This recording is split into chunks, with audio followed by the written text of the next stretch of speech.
Welcome to Telangana వెలుగు. ప్రస్తుతం మనతో పాటు బీఆర్ఎస్ రాష్ట్ర నాయకురాలు సుమిత్రానంద్ గారు ఉన్నారు, ఎక్స్ టీఎస్పీఎస్సీ మెంబర్. సుమిత్రానంద్ గారు, నిన్న రేవంత్ రెడ్డి గారు మాట్లాడుతూ మీరు కూడా ఒక బాధ్యత గల పదవిలో మెంబర్గా చేశారు కాబట్టి అడుగుతున్నాను. సో ఇప్పుడు ఉన్నటువంటి పరిస్థితిలో పిల్లలు టీవీలు ఆఫ్ చేసే పరిస్థితి, ప్రజలు ఛానల్ మార్చే పరిస్థితిలో బూతు రాజకీయాలు ఎక్కువైనాయి అని చెప్పేసి అన్నారు. గతంలో మనం ఆంధ్రప్రదేశ్లో చూస్తుంటే ఇప్పుడు తెలంగాణలో కూడా వ్యాపించిందని చెప్పేసి అనుకోవచ్చా? నిజంగా బూతు రాజకీయాలు మొదలయ్యాయా? ఎప్పుడైతే రేవంత్ రెడ్డి గారు అధికారంలోకి వచ్చిండో, ఎప్పుడైతే రేవంత్ రెడ్డి గారు పిసిసి ప్రెసిడెంట్గా బాధ్యతలు తీసుకున్నాడో, అప్పటి నుంచి ప్రధానంగా రాజకీయాలుగా మాట్లాడడానికి, వినడానికి వీల్లేనంత స్థాయి. అటు బీజేపీ అదే చేసింది. ఎవరైతే వదురుబోతులు, ఎవరైతే జనాల్లో ఏది పడితే అది ఉర్రగలుగుతారో, విలువలు అనేవి లేకుండా ఏది పడితే అది ప్రజలు విశ్వసించడానికి, నమ్మడానికి వీలైనటువంటి మాటలు మాట్లాడతారో, విలువలు లేకుండా మాట్లాడతారో, అట్లాంటి వాళ్లకు అధ్యక్ష బాధ్యతలు ఇచ్చి అటు బీజేపీ అయినా ఇటు కాంగ్రెస్ అయినా ఇచ్చేసింది. ముఖ్యంగా చెప్పదలుచుకున్నది ఏంటంటే, నాడు చంద్రబాబు నాయుడు గారు మరి తెలంగాణ ఉద్యమం ఉవ్వెత్తున ఎగుసి పడుతున్నటువంటి కేసీఆర్ గారి నాయకత్వంలో, ఉద్యమ దళపతి కేసీఆర్ గారి నాయకత్వంలో, టిఆర్ఎస్ పార్టీ ఆధ్వర్యంలో తెలంగాణ ఉద్యమం నడుస్తున్నటువంటి రోజుల్లో ఆ ఉద్యమాన్ని ఫెయిల్ చేయడానికి ఒక ఎత్తుగడగా దేవేందర్ గౌడ్ గారిని నవ తెలంగాణ పార్టీ పెట్టించారు చంద్రబాబు నాయుడు.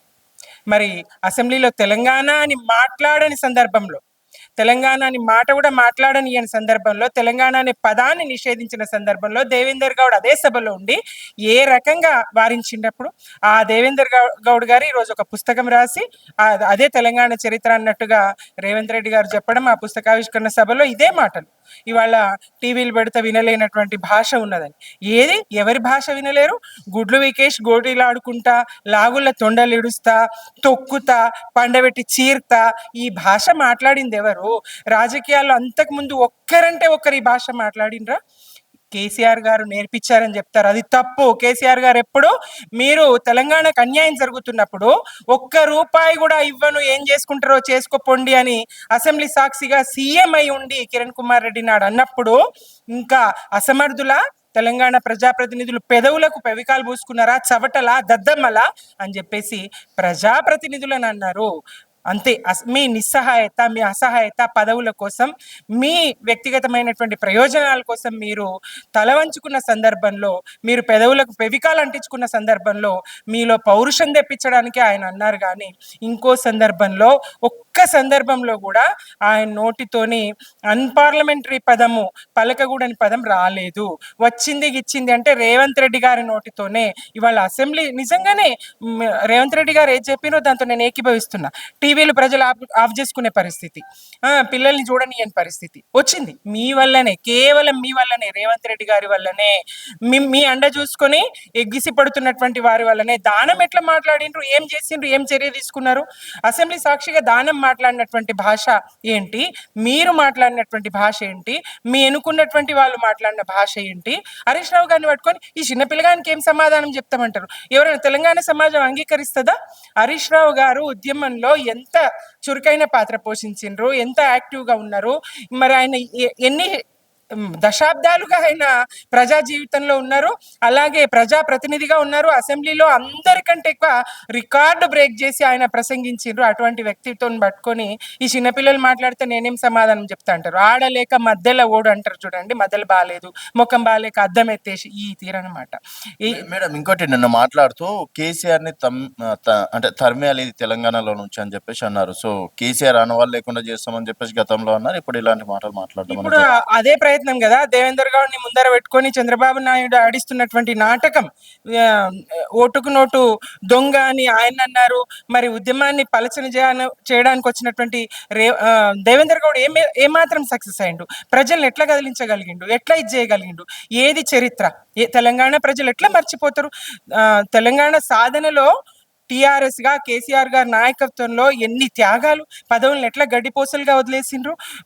తెలంగాణ చావు నోట్లో తలబెట్టి మరి ఆయన తెలంగాణ సాధించిన తర్వాత అనేక వ్యూహాలు, అనేక త్యాగాలు, ఎన్ని త్యాగాలు, విద్యార్థుల బలిదానాలు, ఎంత దుఃఖం, తెలంగాణ ఎంత దుఃఖం. ఇదంతా ఎవరి నాయకత్వంలో నడిచింది?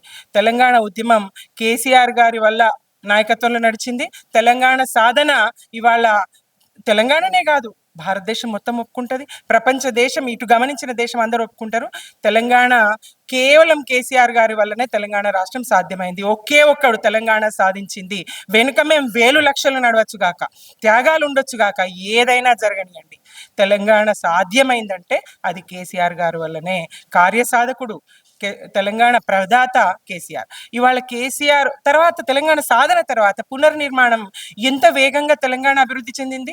దేశం మొత్తం ఇటు మర్రి చూసే విధంగా, ఈ పథకాలను అనుసరించే విధంగా, అన్ని రంగాల్లో మరి దేశానికి అన్నం పెట్టే విధంగా తెలంగాణ ఎదిగి, మరి కేసీఆర్ గారి నాయకత్వంలో, కేసీఆర్ గారి పాలన దక్షతతోని ఇవాళ సమున్నతంగా తెలంగాణ తీర్చిదిద్ది ఇవాళ ఈయన కాసి నక్కల పాలైంది అన్నట్టు కాంగ్రెస్ చేతికిస్తే ఏం చేస్తున్నారు? ఏడాది కాలంలోనూ ఇట్లా చేసిండ్రు.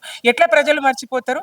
కేసీఆర్ గారు నిన్న మీరు పెట్టినటువంటి సర్వేలోనే ఎవరు కావాలి, ప్రజాపాలన కావాలన్నా ఫామ్ హౌస్ పాలన కావాలన్నా అని మీరు వ్యంగ్యంగా అడిగితే కూడా మాకు కేసీఆర్ పాలన కావాలని మీ కార్యకర్తలతో సహా, మీ నాయకులతో సహా అందరూ తీర్పిచ్చారు కదా.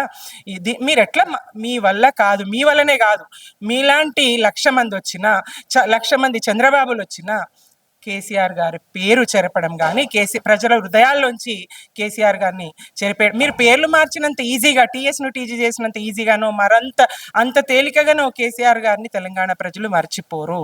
జై తెలంగాణ, జై కేసీఆర్. మొత్తానికైతే కేసీఆర్ ని మరవడం ఎవరి తరం కాదని చెప్పేసి కూడా చెప్తున్నారు. ఇది సుమిత్ర గారు.